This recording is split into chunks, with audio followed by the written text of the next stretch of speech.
regulamento novo do Carioca, bacana, hein? Eu particularmente gostei. Foi reduzido de 15 para 10 datas, somente 2 clássicos na primeira fase.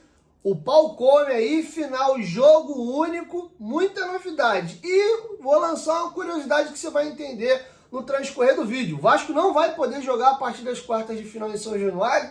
Você vai entender já já. O nosso CEO, Carlos Amodeu, teve no arbitral da FERJ e falou sobre outros temas também. Felipe Coutinho, contratação do Admar Lopes, o próprio novo regulamento da FERJ. Temos um cria da base que vocês tanto pediam, relacionado pela primeira vez pelo Fernando Diniz e reincorporado ao time principal. Um jogador importante do grupo está fora do jogo contra a equipe do São Paulo. Vamos debater bastante, você vai sair daqui bem entendido do regulamento do Carioca do ano que vem. Enfim, essas e outras informações você vai ouvir aqui após a vinheta. Rola a vinheta!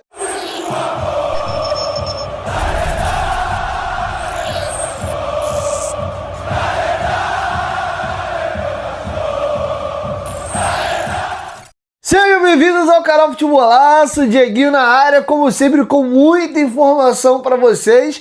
Notícia importante, hein? Coisa legal já no começo do ano que vem. Começamos o vídeo aí com uma notícia boa. Vamos trazer algumas outras informações já sobre o confronto com o São Paulo amanhã. Enfim, se ajeita na poltrona aí que vem informação. Like no começo do vídeo que ajuda bastante. Se estiver chegando pela primeira vez aí no canal, dá essa moral se inscrevendo e ativando o sininho das notificações para você não perder nada que rola no dia a dia do Vascão. Aproveita também para seguir o nosso perfil oficial no Instagram e também o da Lojinha do Futebolaço. Nós começamos com mais um quiz da Lojinha do Futebolaço. Que camisa é essa? No final do vídeo eu explico para vocês que camisa é. Só adianto que esse aqui é uma retrô, vou dar um spoiler de um título bem marcante do Vascão da Gama aí contra um rival. Enfim, então no final do vídeo vocês vão descobrir que camisa é essa. Beleza? Bom, galera, notícia boa. Hoje tivemos o arbitral aí da FERJ para a discussão do novo regulamento do Campeonato Carioca, datas, enfim. E eu acho que foi muito bom. Ano que vem é ano de Copa do Mundo, então os clubes vão estar com uma pausa de novo no meio do ano aí pela questão da Copa e vão perder 30 dias. E houve uma pressão da própria CBF nas federações para que eles pudessem reduzir os estaduais no ano que vem. E vou ser bem sincero, por mim que se manter do jeito que vai ser no ano que vem, não precisa mais mexer. Mas vamos ver como é que vai ser a partir de 2027. Mas deixa eu explicar para vocês. O estadual vinha acontecendo com 15 datas. Era aquela procissão super chata. Eram 11 rodadas na fase classificatória, né? Os 4 primeiros colocados avançavam para as semifinais. Do 5º ao 8º iam jogar ali a Taça Rio. E o último colocado era rebaixado para a 2ª divisão. Era assim, então tinham 11 rodadas, né, de pontos corridos, aí depois 2 jogos de semi, 2 jogos de final, 11, 13, 15 datas, acabou. Para o ano que vem foi suprimido 5 datas aí do Carioca, então ao invés de nós termos um estadual com 15 jogos, agora nós temos um estadual com 10 jogos. Dieguinho, qual é o regulamento? Explico.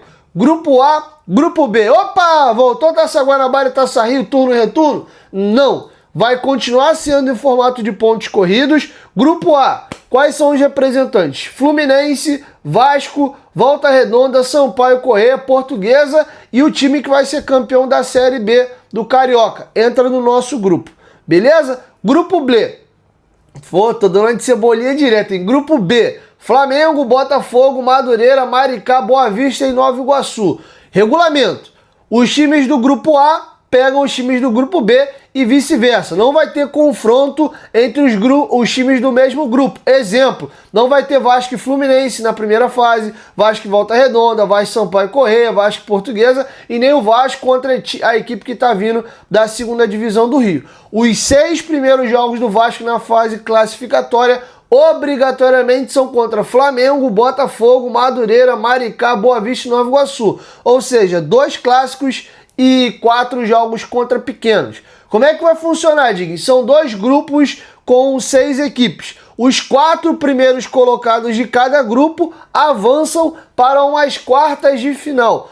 Quartas de final vai ser disputada em jogo único e aí aquele famoso chaveamento olímpico, né? Como é que é isso, Dieguinho? Explico para você também. O Vasco é do grupo A. O primeiro colocado do grupo A pega o último colocado, ou seja, o quarto colocado dos classificados do grupo B. O segundo colocado do grupo A pega o terceiro colocado do grupo B. O primeiro colocado do grupo B pega o quarto colocado do grupo A e o segundo colocado do grupo B pega o terceiro colocado do grupo B, pega do grupo A. Deu para entender? Fechou? Raciocinou certinho aí? Aí, Dieguinho, como é que é das quartas em diante? Quartas de final, jogo único. Sei lá, vamos dar aqui, o Vasco vai ter que pegar um time do grupo B. Deu Vasco e Maricá. Quartas de final. Pimba, o Vasco ganhou. Aí são 4 confrontos. As equipes que avançarem para as semifinais, nas semifinais tem jogo de ida e jogo de volta. Ah, então já tem um chaveamento montado, Dieguinho? Não. Os 4 times que avançam das quartas para a semifinal vai ser igual na Copa do Brasil. Sorteio, e aí vai ter o sorteio na FERJ. Sorteou, beleza. Vamos considerar que os 4 grandes chegam às semifinais. No sorteio caiu Vasco e Flamengo, Botafogo e Fluminense. Jogo de ida e volta. E aí avançou, sei lá, Vasco e Fluminense. Final Vasco e Fluminense. Final, jogo único. Beleza? Então, são 6 jogos aí da fase classificatória, um jogo de quartas de final 7, 2 jogos de semifinal 9 e um jogo da grande final. São 10 datas, tá bom? Então tá feito aí o registro. Acho, inclusive, que esse formato de final jogo único traz uma maior imprevisibilidade para o campeão. Por exemplo, hoje o Vasco tem um elenco bem inferior ao Flamengo. Talvez ano que vem isso mude. Ninguém tem varinha de condão. Apesar de eu não conseguir ver nada no curto prazo, que a gente vai encurtar essa distância de elenco daqui para o ano que vem. Mas trabalhando com um cenário hipotético. Vamos contar que a gente tem um elenco bem inferior ao Flamengo?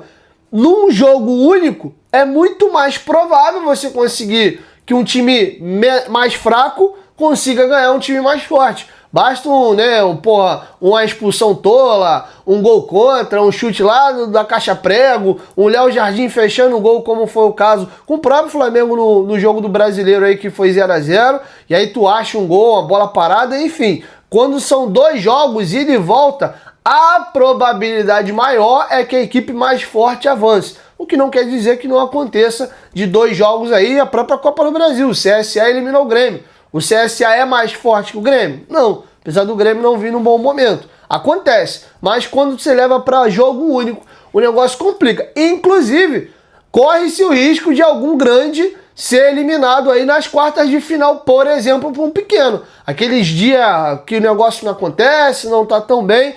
O detalhe é que os grandes vão ter que levar o Carioca um pouco mais a sério.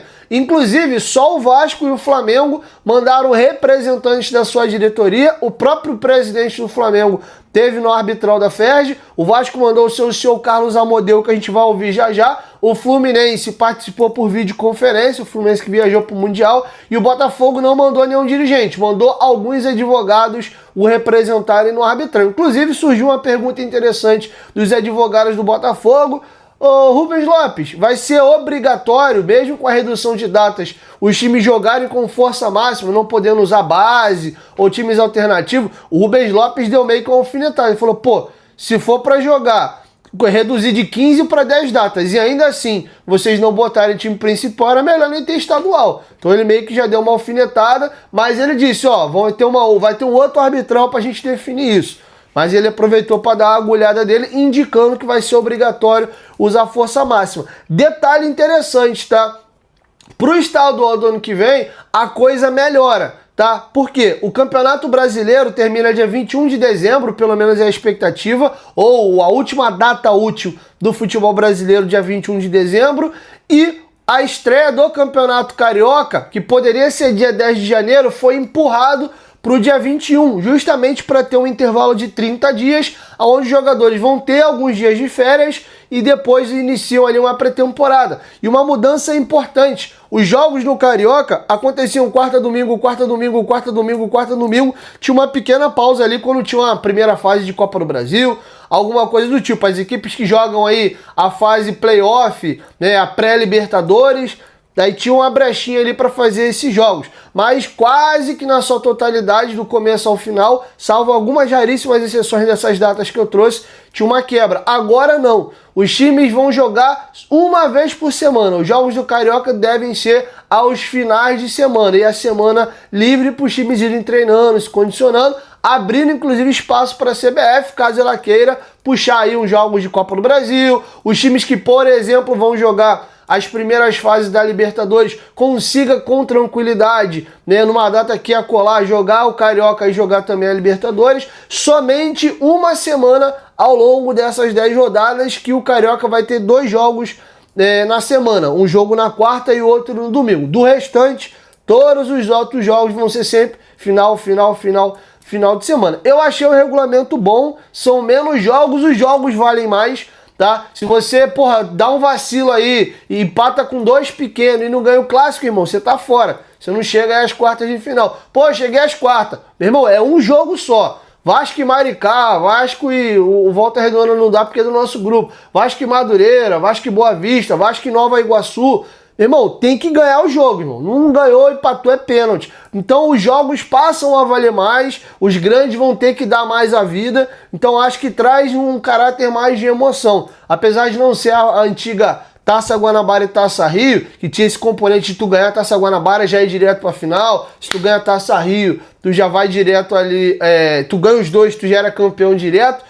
Não tem esse charme, mas eu achei o regulamento bom. Por mim, acho que esse deveria ser o regulamento daqui por diante, com 10 datas. Quero te ouvir, deixa a sua opinião aqui embaixo nos comentários. Vocês gostaram aí da mudança? E aí a gente vai virar a chavinha agora, galera, porque o Carlos Amodeu deu ali uma mini entrevista coletiva no arbitral da FERJ e foi questionado sobre alguns temas. Primeiro, o que ele achou da mudança do regulamento. Segundo, ao processo de contratação do português, que é o nosso novo diretor executivo, Admar Lopes.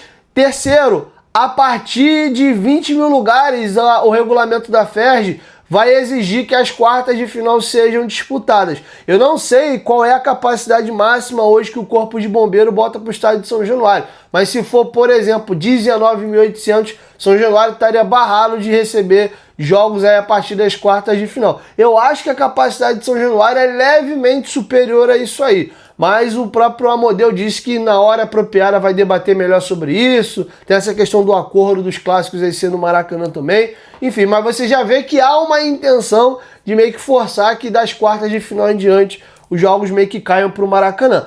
Para fechar, ele foi questionado se há um otimismo por parte do Vasco pela manutenção do Felipe Coutinho, que tem contrato agora encerrando dia 30 de junho. Com vocês, o nosso CEO, Carlos Amodeu. Uma ação extremamente positiva, né? Embora a gente tenha uma redução de datas, na nossa avaliação isso se encaixa muito melhor dentro dos desafios que vão ser os próximos calendários. Esse ano de 2025 já foi muito desafiador por conta do Campeonato Mundial de Clubes. O ano que vem nós temos a Copa do Mundo de Seleções. No ano subsequente a gente tem a Copa do Mundo Feminina aqui no Brasil. Então era necessário essa adequação. A FERJ sai na frente, inova, já antecipa com 6, 7 meses de antecedência essa solução. A gente acredita que isso vai valorizar o produto, porque com essa redução de datas permite que os clubes que começam a temporada depois, que são os clubes maiores, né, de maior representatividade, que a gente tenha condições de se preparar melhor, de ter uma pré-temporada mais adequada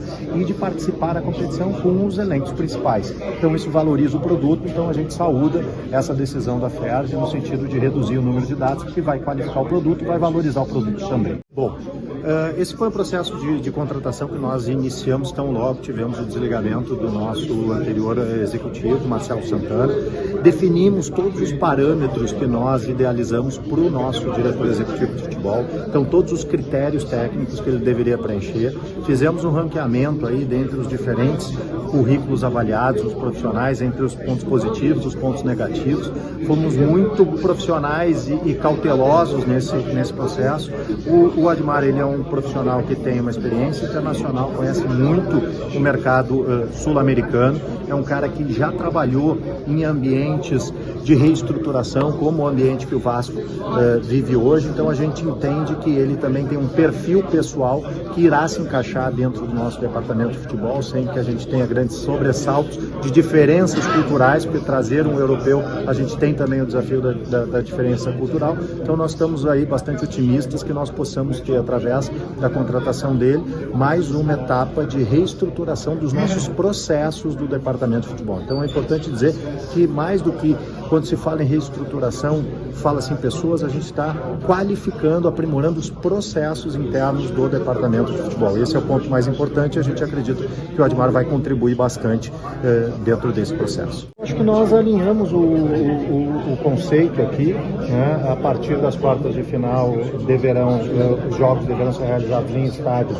com mais do que 20 mil lugares de capacidade, né? O Vasco continua fazendo a sua defesa de que São Januário é a sua casa e que nós deveríamos ter condições de segurança de jogar todos os clássicos dentro da nossa casa de São Januário, mas é natural que a gente tenha dentro do regulamento uma especificação objetiva de que, a partir das quartas de finais, estádios com 20 mil lugares de capacidade mínima serão autorizados para participar da competição. E aí vamos discutir esse tema lá na frente, à medida que a competição ela evolua e aconteçam os confrontos entre as grandes equipes. Mas a prioridade do Vasco é mandar os clássicos em São Januário.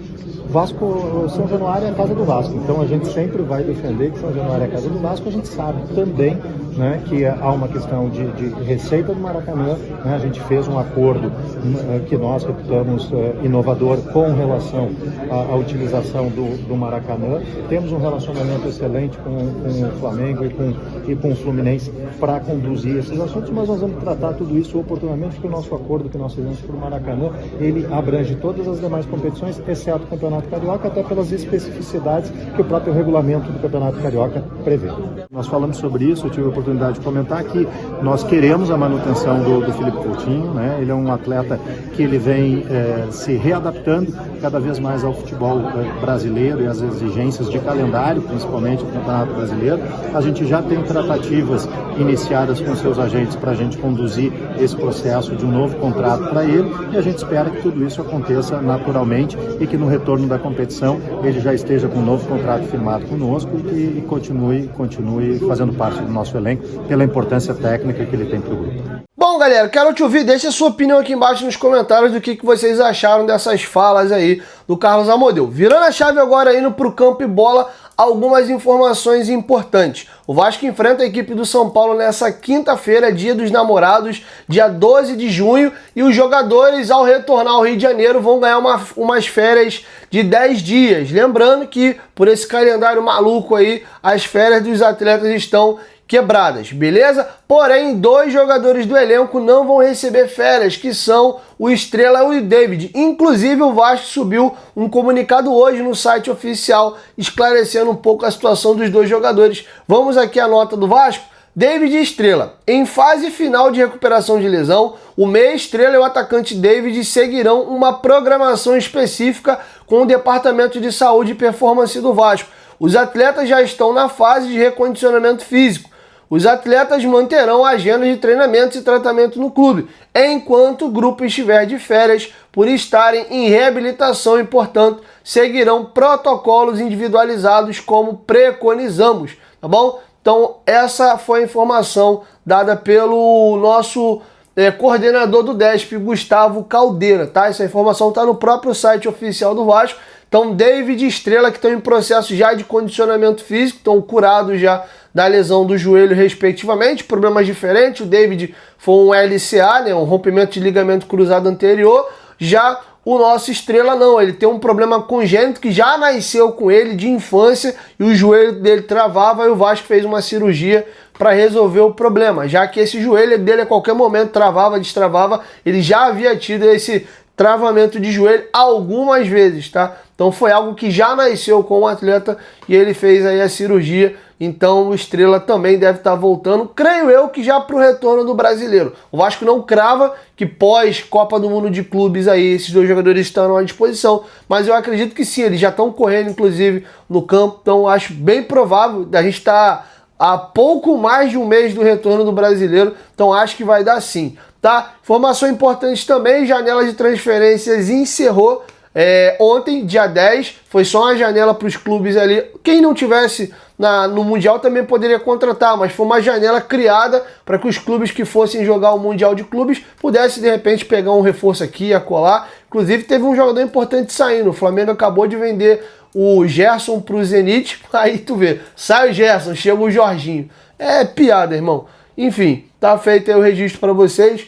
Caminhando agora para a reta final, queria trazer uma outra informação importante. Qual a informação importante, Dieguinho? O Vasco já embarcou para São Paulo e divulgou a lista de relacionados, tá? Queria trazer para vocês a lista de relacionados do Vasco para o confronto com a equipe do São Paulo. A gente tem o goleiro Daniel Fusato, Léo Jardim, Pablo, laterais Paulo Henrique, Puma, Lucas Piton e Vitor Luiz, zagueiros João Vitor, Lemos, Lucas Freitas e Luiz Gustavo, meias Coutinho, Hugo Moura, Jair, Matheus Carvalho e Tietê, atacantes Adson, Alex Teixeira, Garré, GB, Lloyd, Nuno Moreira, Rayan e Verrete. Novidades, Paulinho contraiu uma virose e está fora da partida. O jogador inclusive perdeu os 2 últimos treinamentos, está tratando essa virose, por isso não embarcou para São Paulo e está fora. De contrapartida, quem ganha uma oportunidade, vinha se destacando muito no Sub-20, é o atacante GB. O Fernando Diniz disse que já vinha observando o jogador e estava de olho em outros meninos. Então, nesse primeiro momento, o Fernando Diniz oportuniza o GB, pelo menos na lista de relacionados. Se ele vai entrar no jogo, a gente não sabe, até porque o mais provável é ele entrar na vaga do Verrete. O Vasco vem de uma pausa aí de uns bons dias e eu acho pouco provável que o Verrete seja substituído no decorrer do jogo. Ele pode oportunizar o GB jogando de lado? Pode, eu já vi o GB jogando de lado. Eu gosto? Não. Principalmente na fase de recompor, voltar para marcar e tal, eu gosto de ver mais o GB jogando de 9. Ele é um 9 móvel, ele pode jogar de 10 também. Ele é um cara que tem muita facilidade para pifar, achar passe, ele é um cara de bom trato com a bola. Mas, enfim, de beirada, não sei se vai rolar muito não, mas fato é que ele viajou com a equipe. Então, Paulinho fora e o GB dentro, tá? Então, essas são as informações que eu tinha para trazer para vocês nesse vídeo. Espero que vocês tenham gostado. Deixa aqui embaixo nos comentários e o feedback de vocês. Se puder, galera, chegou até o final do vídeo, é a primeira vez que você está aqui, pô, se inscreve aí no canal, a gente produz um conteúdo bem legal, já estamos aí há quase 6 anos gravando vídeos para vocês aqui no canal, tá bom? Então é sempre um prazer, uma honra, então se inscreve aí, deixa o like, se não gostou também pode deixar o dislike. Respondendo o quiz da lojinha do Futebolaço, essa aqui é uma camisa retrô que a Reebok lançou em 2006 ou foi 2007, não vou lembrar o ano exato, tá? Eles pegaram 3 uniformes antigos do Vasco e relançaram numa linha retrô. Essa camisa aqui é do Campeonato Carioca de 88 ou é 87, que é aquele campeonato que o Vasco é campeão em cima do Flamengo com gol do Cocada. Essa camisa aqui tem o número 13, inclusive, do Cocada nas costas, e dentro da camisa, na parte de dentro, tem tipo uma carta, né? Tem umas paradas escritas aqui. Ela é bem legal, tá? Ela parece, inclusive, parece não, né? Ela, por ser uma releitura, ela é igual às camisas da Adidas do Vasco dos anos 80. Essa golinha aqui era bem tradicional do Vasco na época, e essa faixinha aqui na manga, o bacana é que ela tem um reboque aqui. Inclusive a Reebok, ela lançou esse mais 2 uniformes. Tem um em homenagem ao time de 56 e 57, que é um tecido um pouquinho mais grosso, tá? A gola polo também tem o número 10 atrás, e tem uma camisa preta com a faixa diagonal branca. O engraçado é que a cruz de malta, em vez de estar assim, ela está inclinada e tem o número 48 nas costas, porque é uma camisa alusiva ao Expresso da Vitória, time do Vasco lá, campeoníssimo de 1948. Então, respondendo ao quiz da lojinha do Futebolaço, essa aqui é uma releitura da camisa da Adidas do Vasco, do final dos anos 80, do título do Cocada. Ela tem um número 13 vermelho nas costas aqui, camisa bem legal. Essa é mais uma que vem para minha coleção e para o meu acervo pessoal. Vi até um comentário que eu achei engraçado no vídeo anterior. Porra, o Dieguinho vende... É engraçado que ele vende as camisas e ele já compra outras também, né? Ele pega o lucro e reinveste na coleção pessoal dele. Mais ou menos, né? Eu também tô com uma coleção bem legal, eu devo estar chegando, ou cheguei já a 100 camisas do Vasco. Minha coleção tá bem bacana, bem extensa, e procuro preservar e manter a história do nosso clube. Amo demais essa cruz de malta aqui e torço por dias melhores. E aí, sabia? Conhecia essa camisa? Joga no Google aí, dá uma pesquisada para você que ficou curioso conhecer as outras 2 camisas, beleza? Então é isso, 1, 2, 3, Futebolaço, tamo junto, família, e amanhã eu chego com mais uma edição. Tamo junto!